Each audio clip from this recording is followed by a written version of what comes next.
Oke, ini menyedihkan. Gimana caranya sih kita berasa termotivasi? Udah baca buku sebegini banyak pun tetap aja berasa kagak bisa gerak. Sampai akhirnya gua ketemu konsep ini. Saat kita dilahirkan ke dunia ini, kita tuh langsung jadi bilioner. Gua kagak lebay. Bukan bilioner secara keuangan, tapi bilioner secara waktu. Time bilioner, miliarder waktu. Sebelum gue lanjutin video ini, pastinya kalian udah kepikiran ya orang itu biasanya hidup sampai umur berapa. Dimana mayoritas pasti orang yang mikirnya 80 tahun.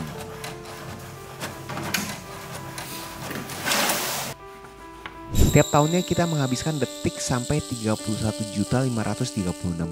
Dimana 80 tahun dikali dengan angka tersebut menjadi 2.522.880.000 detik. Kita miliarder. Terkesan kagak ada artinya ya, tapi kalau kita pikir-pikir, aset yang benar-benar tidak bisa tergantikan sebenarnya hanya waktu. Apalagi kita yang masih muda. Kita tuh kaya waktu. Kalau ngomong the ultimate currency, bukan dolar Amerika Serikat, tapi waktu.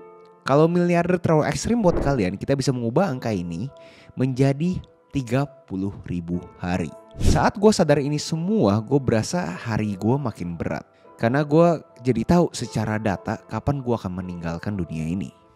Dan hari ini adalah hari ke-12.045.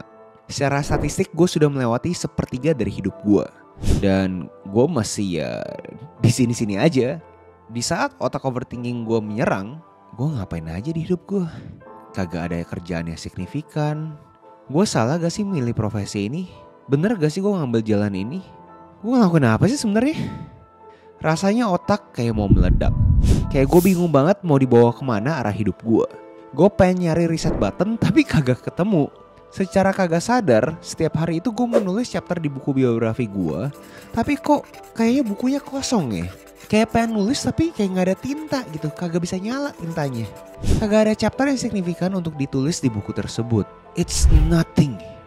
Lalu yang lebih ngehit gue lagi, pas gue tahu data statistik 80 tahun itu hanya berlaku jika kalian lahir di negara-negara ini. Dan saat gue nyari Indonesia itu ada di mana dan gue ketemu, ternyata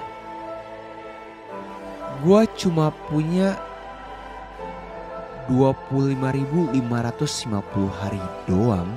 Yep, yang gue pikir gue ini quarter life crisis, tapi secara matematika gue ini OTW ke midlife crisis. Belum semakin banyak berita,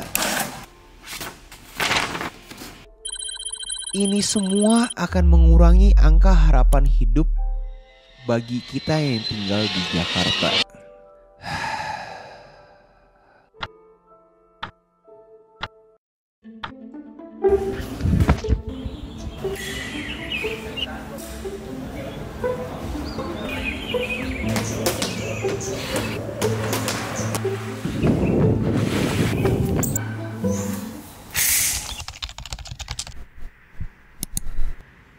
Sebagai anak muda,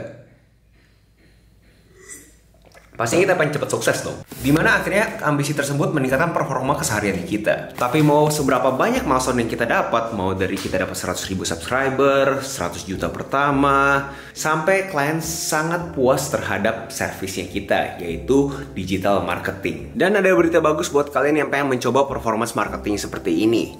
Linkit lnk.id lagi mau bagi kredit 2 juta rupiah buat kalian pengguna Linkit Pro. Caranya gampang banget, tinggal menjadi pro lalu isi form ini, link di deskripsi. Sudah lebih dari 1000 brand yang memakai service dari tim digital Linkit yang mempunyai pengalaman sampai 10 tahun di dunia performance marketing. Yang pengen ikutan untuk ningkatin omset kalian via digital marketing, link di deskripsi. Sambil waktu berjalan, kata ini makin terasa abstrak kan ya. Karena apa sih itu sukses? Sukses sering diasosiasikan dengan kata wealth. Dan kekayaan biasanya terasosiasikan dengan finansial kan ya, karena terukur. Tapi apa benar namanya wealth atau kekayaan itu hanya bisa diukur dengan kita punya finansial? Kalau berdasarkan gue punya observasi, bisa dibilang kita mempunyai 5 tipe kekayaan. Pertama, yang paling gampang adalah finansial, yaitu duit. Lalu ada kekayaan secara sosial, kalian punya relationship sama teman-teman kalian dan orang-orang sekitarnya kalian. Dan ada juga kekayaan fisiknya kalian, yaitu kalian punya kesehatan atau kebugaran. Lalu ada kekayaan mental, yaitu seberapa banyak kalian punya knowledge dan seberapa sehat juga kalian punya mental. Lalu ada kekayaan waktu.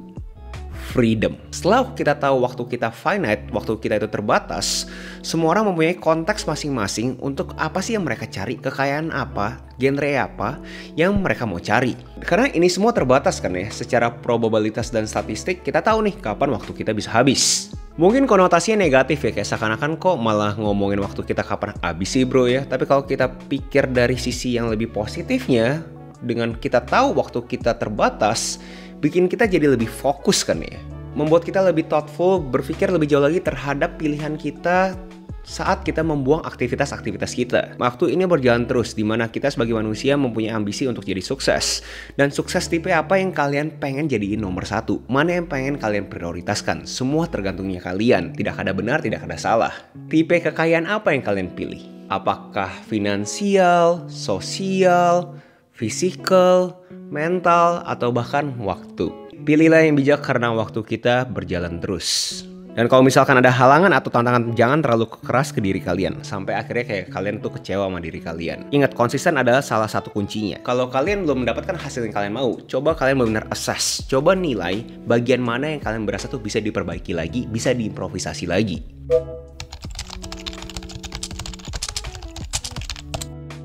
Ada satu konsep yang namanya pain and pleasure principles, di mana simpelnya manusia mempunyai kecenderungan untuk menghindari sakit dibanding mengakuisisi kesenangan. Tapi kalau kita pikir baik-baik ya guys ya, kalau tanpa ada pain, tanpa ada kesakitan, kayak hidup kita flat aja kan ya. Dan ada grafis yang mengilustrasikan fenomena ini. Ada rasa positif dan negatif di y-axis. Lalu ada time atau waktu di x-axis. Kalau kita kagak ada pain, ya stagnan kan hidup kita ya. Karena layaknya saat kita working out tanpa ada tekanan, otot juga tidak akan berkembang. Tapi kalau misalkan kita sudah pernah merasakan pain dan kita mendadak sukses, pasti rasanya juga beda kan ya. Bro, ini mah zona nyaman gue, ngapain gue keluar dari zona nyaman? Justru gue udah capek-capek ke zona nyaman gue, kenapa gue harus keluar? Bego lu! Kagak ada yang suruh kalian keluar dari zona nyaman kalian. Ekspansi. Karena waktu berjalan terus. Oh, si paling ngerti konsep waktu. Iyalah, hebat lah lu. Waktu lu terbatas. Iya, kita nggak ngerti itu waktu terbatas. When gue menyajikan waktu kita terbatas untuk kalian aware, kalian sadar bahwa kalau misalnya kalian tanpa bergerak, waktu tetap akan bergerak terus. Dan antara kalian mau mengikuti waktu atau kalian mau jadi tim rebahan. Oh, si paling gak rebahan. Itu aja. Jangan lupa like, comment, subscribe. Nyalain notifnya. Share ke teman kalian. And I'll see you in next video. Salam kreatif.